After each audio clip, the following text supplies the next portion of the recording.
啊，日本环球影城卖的这些东西也太魔幻了吧！这些真的是设计来给人吃的吗？在环球影城关园前的最后一天，我们还是决定来大阪看一看，毕竟谁知道疫情什么时候结束呢 ？Hello， 大家好，我是阿基。早就已经听说了 USJ 会很多人，他们家是早上9点开门，我们7点半就先来排队了。然而永远不要低估日本人的排队能力，非常夸张。我们今天来的主要目的是品尝一下日网上盘点的 USJ 奇葩美食，然后我们第一个肯定要去新开的马里奥馆，这个馆现在巨火，还要抽中了才能进去。想看玩的部分的话，可以搜别的博主。今天我们是来觅食的，这个馆现在就只有一个餐厅，进门就会发一个专属的菜单，菜的设计还是一眼就能看得出老任的风格。点好菜之后，拿着这个牌子去座位上等就可以了。其实整个餐厅就是在一个蘑菇树里面，第一次进来真的是傻眼了，不愧是任天堂，里面真的特别温馨。因为我们3天没吃饭了，所以我们一上来就点了2份意面，还有一个道具蛋糕，肉丸很给力，还不错，7分。这个方块蛋糕我非常推荐，是好吃的。日本人在甜品上面果然还是有一套，然而这点分量那肯定是不够的。旁边就是侏罗纪公园，据说可以吃到恐龙肉，也不知道是霸王龙还是迅猛龙啊。我们先买一坨小的试试啊，但是拿到手之后，它其实就是一个卤猪排，不过味道还可以，甜口的，带一点黑胡椒的烟熏味，8分。再往前面走就是哈利波特的城堡，整个环球影城最牛逼的地方。这里餐厅的装修都特别的神秘，就跟电影里面那种老酒馆一模一样。菜品没有刻意的添加哈利波特的元素，只是还原了电影里面那个设计。厨师的造型也很可爱，这就是我点的烤鸡套餐，里面是半只烤鸡和一根玉米，还有一些烤的土豆。就虽然说是烤鸡，但这个鸡的味道和烟熏鸭的味道很像，表皮烤的脆脆的，但里面的肉还是很嫩，鸡的味道还是不错的。然后这个玉米是真的把我感动到了，这是糯玉米，你们敢信？来日本第一次吃到了糯玉米，这一盘可以给9分。然后追加了一份魔法蛋糕，里面不知道是什么东西还在冒烟，但我有预感肯定不好吃。我们现在把这个魔法酱料给它摇匀，变成粉色之后就可以把它浇在棉花上面。不过姐妹们，我不骗你们，这个真的巨难吃，这个好像是我来日本吃到过最难吃的甜品。拜拜，赶紧到旁边的好莱坞去买了个冰淇淋，小哥的笑容好可爱，买的是草莓和奶油巧克力的，这个味道还可以。天气好的时候买一碗坐在店门口吃，还是非常爽的。但就是旁边这个小黄人馆的音乐太大声了，只有过来把你干掉了。这个园区就是充满了欢乐，包子里面是咖喱馅的，意外的还不错，7分。虽然还有很多餐厅我们还没去哈，但实在是吃不下了。阿基推荐指数8分，卡玩意儿。等一下，他们说在日本除了烧鸟、寿司、天妇罗就没有别的东西了。我寻思也不是这样。总而言之，今天就是又到了一个反正不会是吃烧鸟的日子。今天我们绝对不会吃任何的日料。今天我们去的是一家在东京很有人气的德餐馆子，德国菜。第一个想到的是什么？脆皮猪肘。今天这只猪它肯定是逃不掉的，吃肉不长胖。我们开始吧。不管是店里的氛围还是这个菜单，已经有点那个味儿了。既然是一个成人局，我们是不是要来一点这个德国特产小鸟伏特加啊？德国不就是被它干掉的吗？骗我喝不来。好啦，第一个菜煮的青口贝，饭前一口汤。这个汤喝起来很鲜的同时，还有一点微辣，有点像在乐山喝的那个翘脚牛肉汤的味道，只不过它是海鲜版的。青口的肉还是挺有弹性，打开都是爱你的形状。德菜里面的头排肯定是香肠了，给你们看看这盘有多长。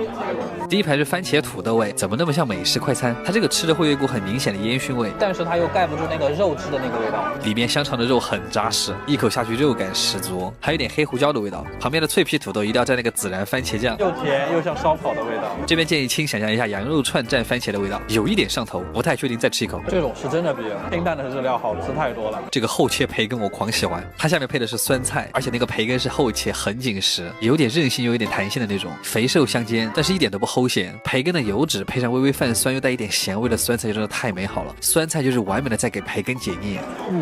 这一盘烂泥是芝士培根土豆泥，第一口吃进去还挺大满足的，那种奶香再加上黄油独特的香气。不过是不是德国土豆泥都不会那么细腻啊？像那个捣碎的蒜泥，一整个很干瘪，它那个坨坨感非常明显，甚至有点像云南的那个老奶洋芋。这个墨西哥辣酱你们谁吃过？浅尝一下吧。它特别像加浓版的泡椒凤爪水。我们用它来试一下这盘新的香肠，这一根是带辣味的德国烟熏香肠，只不过它里面的肉汁也是加上刚才那个辣汁，就吃起来很酸爽。这也太恐怖了，这个玩意儿一下就能冲到天灵盖。德国的芥末油炸版的浓缩泡椒汁。这个酸菜肠很特别，它里面有很浓的蒜香味，酸菜加蒜香加烟熏，重口味香肠我的爱。这个看起来最无害的白香肠，里面加的应该是洋葱和欧芹，比其他香肠吃起来口感更嫩。蔬菜口味的香肠，真的发现德国人吃香肠还是挺有一套，这么多种味道差别还不小。最后才是今天的主菜，德国脆皮猪肘，我今天就是为它而来的，它一人份的分量就真的很大，里面配了一坨土豆泥，还有一坨德国酸菜。先给大家表演一个空口吃猪肘，果然脆皮猪肘最大的乐趣就在于肥而不腻，感觉外层的油都已经被烤走了，所以它肯定没什么热量，外面的皮真的特别的酥脆，有点像吃那个猪油渣的味道，但它里面的胶原蛋白又流得很合适，再加上里面的肉又有胶质又很 Q 弹。最后的甜点是一份煎午餐肉，我发现德国菜的重点就是重油重盐，但是有一说一，这个午餐肉真的差了一点六婆，德国人就应该尝尝六婆，不是广告好。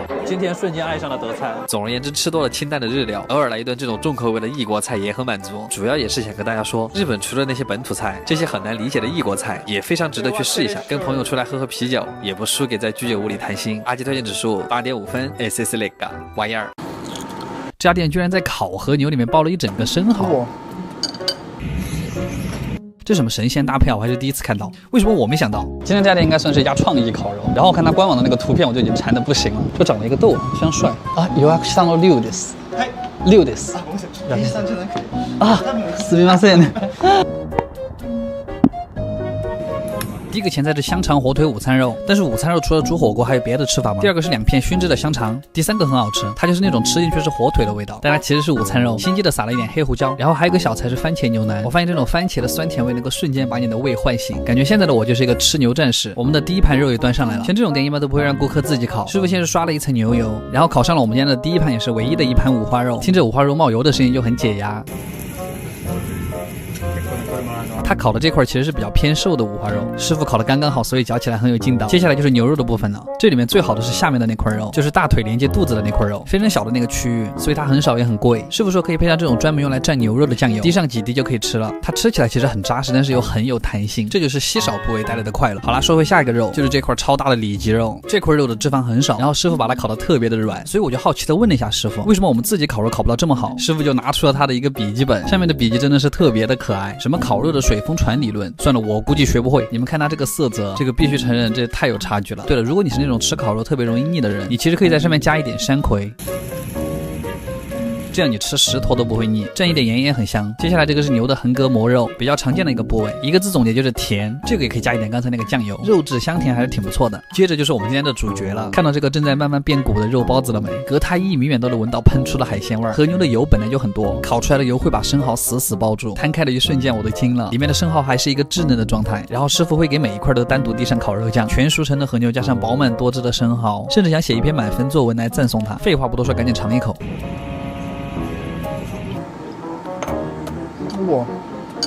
因为和牛的油水是甜的，所以它就能把生蚝衬托的特别的鲜美。这2个食材加在一块真的是神仙搭配。虽然很想再来一份，但这个他们家每天限定1盘，这个也要加一点山葵。接下来是这2个烤了很久的肉丸子，感觉它好像开局就在烤这个，不过成品确实还挺 Q 弹的，用筷子夹它也能感觉到那个反弹的力道。这个肉丸子的观感就是特别的扎实，你用它蘸酱油的时候，你就会发现哦，你们看到它流的那个油了没？这就是专业的吧。然后是这个典型的 A5 和牛，每一面只能烤2-3秒的那种，看师傅慢慢卷肉的样子真的好舒服。然后会放到特制的蛋黄酱碟子里，这个碟子也是我没吃过的味道，应该是蛋黄液又加了什么调料，反正裹满酱汁，一口吸了。但是说实话哈，这种 A5 和牛真的太油了，吃个1-2片你觉得很香甜，但吃到第3片你会觉得下面要窜。还有个有意思的事就是我们最后要加肉的时候，师傅会直接把肉端到你面前，一个肉一个肉的跟你讲解，感觉甚至还有种仪式感。然后最后我们还有份主食是咖喱饭，感觉今天有点吃太多了，吃完甜品就赶紧回家躺着吧。焦糖鸡蛋布丁，饶了我吧。阿基推荐指数8.5分。卡玩意儿，我居然被西班牙人教吃中华料理了。西班牙菜到底是什么味道啊？没有人会知道。我们今天去的这家就是西班牙中华餐厅，这什么组合啊？好吃哎！Hello， 大家好，我是阿基。找这家店的时候，我还特意看了一下主厨的资料，好像还开过2-3家中华料理店。看完之后仍然很不放心，这种店真的要吃了才知道。又到了吃西班牙菜的日子。はい、予約したの龍です。はい、龍様ですね。朝早く着いた、大丈夫ですか？お願いします。谢谢，有被刚才的欢迎吓到。这就是今天的菜单，一共11个菜，还有个菜是问号。现在吃个饭也要让我猜了吗？第一个小菜是一杯番茄豆腐皮，它看上去很温柔，但实则很火辣啊，像我一样。好酸啊！好酸啊！然后你们猜这是什么？它是香菜根，已经这么刺激了吗？香菜叶子已经满足不了西班牙人了，风油精的味道，感觉像在喝香水。这个还挺好看，黄油马卡龙，吃了吧。2甜的黄油味，瞬间饿了。然后是一个奶油巧克力泡芙，为什么他们家的前菜都是甜品啊？但是这个真的很好吃，里面是那种炼乳。最后一个前菜是螺肉，上面涂的那个酱是鲍鱼干酱。这个到底有什么好吃的啊？第一个主菜就很惊喜了，口水鸡。你别说，这还真的挺还原的。日本人做的口水鸡有个特点，就是看上去辣油好多好爽，你完全感觉不到任何辣的味道，口感细腻嫩滑，鸡肉甚至还有点弹牙。然后端上来一份大煎饺，说是要用刚才口水鸡的料蘸着吃，听上去好像有点变态，但我不知道为什么非常的乐意。我还故意把饺子皮戳破，好让那个汁水流进去。这是西班牙人对中华料理的理解吗？酸辣的蘸料中和了肉质的油腻感，放大了肉馅的鲜美，竟然还挺好吃。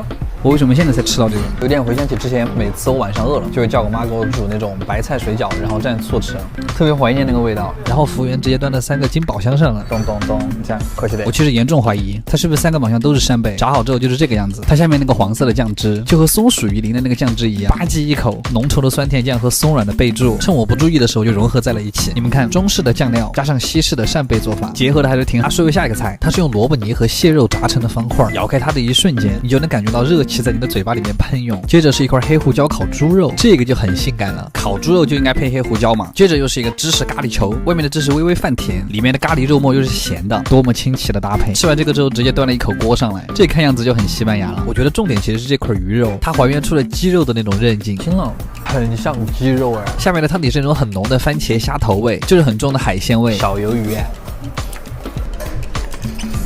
这个才是好吃的，然后再来点主食，西班牙海鲜烩饭，直接是一整盘端上来的。虽然不都是我的哈，但是分给我的这个也太少了吧，就1口的量，我都没尝出个什么味道，什么玩意儿。下个菜，这个菜我喜欢，就是肥肥的牛排，吃起来特别过瘾，因为特别油香。他家的牛排会更加的咸香，瘦肉的地方也很软嫩。今天的牛排居然没有踩雷。然后我们还有一个主菜，你敢信？它叫蘑菇浓汤炒面，拌匀之后，因为炒面的特性，它可以卷上很多的酱汁，你一口嗦进去特别的入味。